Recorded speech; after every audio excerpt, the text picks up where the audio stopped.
yenye furaha tele.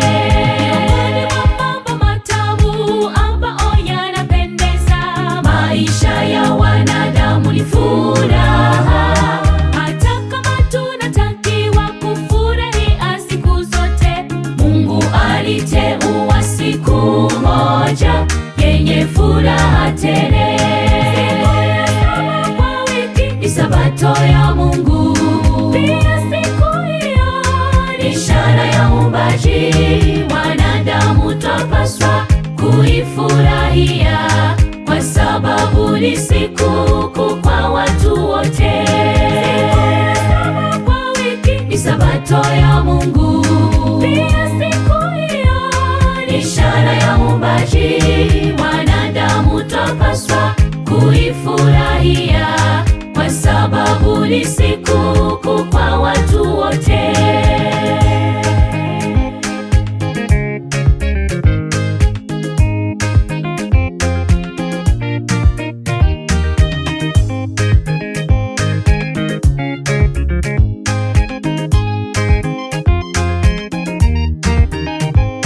Kama kweli tunajidai eti tunampenda Mwokozi, ni lazima tushike amri 10 za Mungu.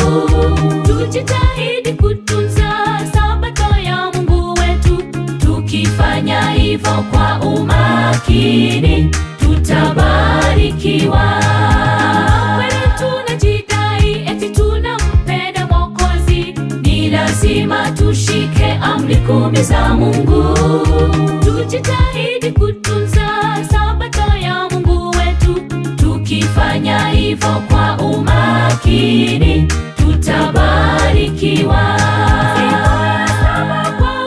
Ni Sabato ya Mungu, pia siku hiyo ni ishara ya uumbaji. Wanadamu twapaswa kuifurahia kwa sababu ni sikukuu kwa watu wote.